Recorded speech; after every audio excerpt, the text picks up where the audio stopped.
السلام علیکم رحمۃ اللہ وبرکاتہ۔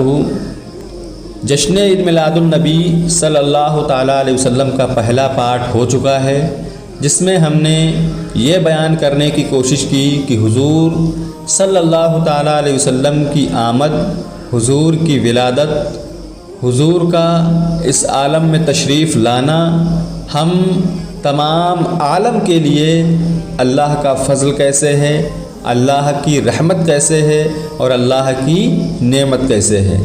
اور یہ میں بتا چکا ہوں کہ اللہ کی رحمت کے حصول پر، اللہ کے نعمت کے حصول پر اور اللہ کے فضل کے حصول پر قرآن نے، اللہ نے خوشی منانے کا حکم دیا ہے۔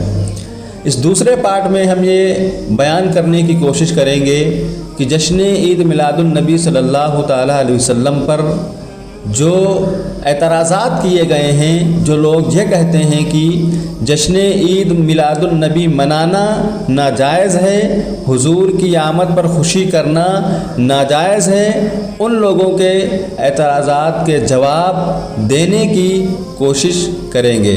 تو ویڈیو کے ساتھ بنے رہیں اور پورا ویڈیو دیکھیں تاکہ آپ کو صحیح جانکاری ہو سکے اور آپ یہ خود بخود فیصلہ کر سکیں کہ آپ کو جشن عید میلاد النبی پر، آپ کو حضور کی آمد پر خوشی کرنا چاہیے یا نہیں کرنا چاہیے۔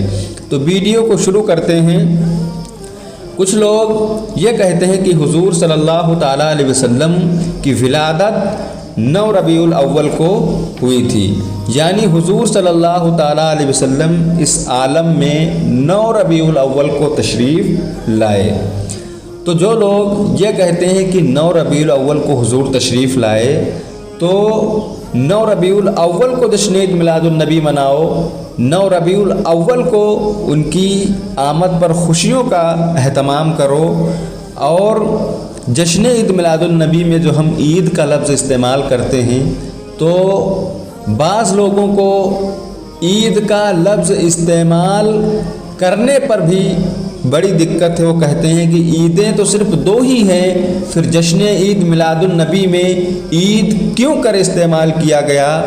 تو ان سے میں کہنا چاہتا ہوں کہ اگر آپ حضور کی ولادت پر، حضور کی پیدائش پر، حضور کی آمد پر خوشی کرنا چاہتے ہیں تو آپ عید میلاد النبی نہ کہیں، بلکہ جشن میلاد کہہ لو، بلکہ محفل میلاد کہہ لو۔ لیکن ان کا یہ دعویٰ کرنا کہ عیدیں صرف 2 ہی ہیں بالکل غلط ہے، سراسر غلط ہے، کیونکہ حضور صلی اللہ تعالیٰ علیہ وسلم نے ارشاد فرمایا ہر جمعہ میری امت کے لیے عید ہے۔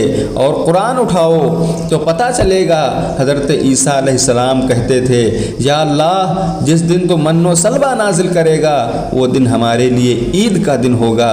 صحاح ستہ اٹھاؤ تو حضرت عمر کہا کرتے تھے جس دن دین مکمل ہوا وہ دن ہمارے لیے عید کا دن تھا۔ پھر آپ کیسے کہہ سکتے ہو کہ عیدیں تو صرف 2 ہی ہیں؟ اور یہ سب سے بڑی عید ہے، کیونکہ باقی عیدیں اسی کے صدقے میں ملی ہیں۔ عید میلاد پر خوشی کا اظہار کرنا، مسرت کا اظہار کرنا، خوشی منانا، یہ تو ایمان کا تقاضا ہے۔ یہ خوشی تو اندر خود بخود اچھلتی ہے، یہ روح کا تقاضا ہے، اور شریعت ہمیں جتنی اجازت دیتی ہے ہم اتنا مناتے ہیں۔ اور میلاد میں کوئی ایسا کام نہیں ہوتا جو شریعت کے خلاف ہو۔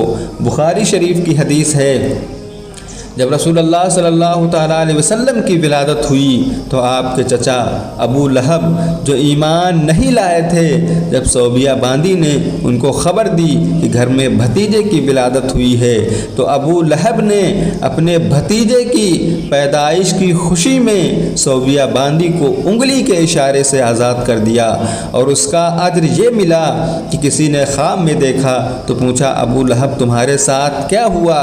تو بتایا ویسے ویسے تو مجھے جہنم میں بڑی تکلیف ہے، لیکن جب پیر کا دن آتا ہے تو جس انگلی کے اشارے سے میں نے باندی کو آزاد کیا تھا اس سے پانی کا چشمہ جاری ہو جاتا ہے۔ بس اتنی سی راحت ہے۔ تو اس بات کو یاد رکھیں، جب ابو لہب کو جو کافر تھے، ایمان نہیں لائے تھے، ان کے بارے میں قرآن، ان کی مذمت میں قرآن نازل ہوا، تبت یدا ابی لہب۔ ولادت پر، جب حضور کی ولادت پر خوشی منانے کی وجہ سے جہنم میں راحت مل سکتی ہے، تو حضور کے ماننے والوں کو، حضور سے پیار کرنے والوں کو، عاشقان رسول کو کیوں کر راحت نہیں ملے گی، کیوں کر ان کو اجر نہیں ملے گا؟ پھر بھی لوگ کہتے ہیں کہ میلاد منانا ناجائز ہے۔ ناجائز کیسے ہو سکتا ہے؟ میں نے بتایا، میلاد میں حضور کے اوصاف، کمالات، حضور کے پیدائش کے وقت کے معجزات بیان کیے جاتے ہیں، اور یہ تو قرآن میں بھی موجود ہیں۔ قرآن نے بھی حضور کے کمالات، اوصاف، معجزات کو بیان کیا ہے، تو پھر میلاد ناجائز کیسے؟ اگر ہم قرآن بیان کریں تو ناجائز کیسے؟ بالکل جائز ہے، شرعاً جائز ہے۔ ایک بات آپ خود سمجھیں اور اپنے بچوں کو بھی سمجھائیں۔ ایک اصول یاد رکھیں، اگر آپ سے کوئی سوال کرتا ہے کہ میلاد منانا جائز ہے یا ناجائز، تو آپ کہیں گے جائز ہے، تو آپ سے کہے گا ثبوت لاؤ، ثبوت پیش کرو۔ تو کسی چیز کو جائز ثابت کرنے کے لیے ثبوت کی ضرورت نہیں ہوتی، اس چیز کو ناجائز ثابت کرنے کے لیے ثبوت کی ضرورت ہوتی ہے۔ پھر آپ ان سے پوچھئے کہ میلاد منانا جائز ہے یا ناجائز، تو وہ بولے گا کہ ناجائز ہے، تو آپ بولو ثبوت لاؤ۔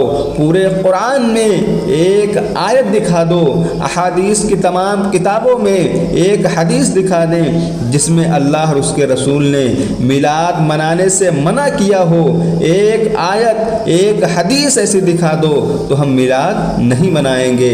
جب اللہ اور اس کے رسول نے منع نہیں کیا تو تم کیسے منع کر رہے ہو؟ بعض اوقات یہ لوگ یہ بولتے ہیں کہ کیا نبی نے میلاد منایا تھا، کیا صحابہ اکرام نے میلاد منایا تھا یا نہیں؟ تو یہ بھی کوئی قاعدہ و قانون نہیں ہے۔ اصل چیز یہ ہے کہ منع کیا تھا یا نہیں۔ ہزارہا ہم کھانے کھا رہے ہیں، کیا سرکار نے کھانے کھائے تھے یا ہمیں کھانے کا حکم دیا تھا، ہمیں کھانے کا حکم دیا تھا؟ ایسی ہزاروں چیزیں ہیں، جیسے مسجدوں پہ گنبد اور مینار اس زمانے میں نہیں تھے، بعد میں بننا شروع ہوئے۔ مکی مسجدیں حضور کے زمانے میں نہیں تھی، بعد میں ہوئی۔ قرآن میں زیر زبر پیش حضور کے زمانے میں نہیں تھے، صحابہ کرام کے زمانے میں نہیں تھے، بعد میں ہوئے۔ 6 کلمے ایمان مجمل، ایمان مفصل پہلے نہیں تھے، بعد میں ہوئے۔ بخاری، مسلم اور حدیث کے تمام مجموعے نہ سرکار کے زمانے میں تھے، نہ ہی سرکار نے اس کا حکم دیا۔ تو یہ سب چیزیں ہو گئیں جائز، اور میلاد منانا ہو گیا ناجائز۔ ہمارے رسول اللہ صلی اللہ تعالیٰ علیہ وسلم نے اگر کسی چیز سے منع نہیں فرمایا ہے، اللہ اور اس کے رسول نے اگر کسی چیز سے منع نہیں فرمایا ہے، تو یہی چیز اس کے جائز ہونے کی دلیل ہے۔ ان کا منع نہ فرمانا ہی اس کے جائز ہونے کی دلیل ہے۔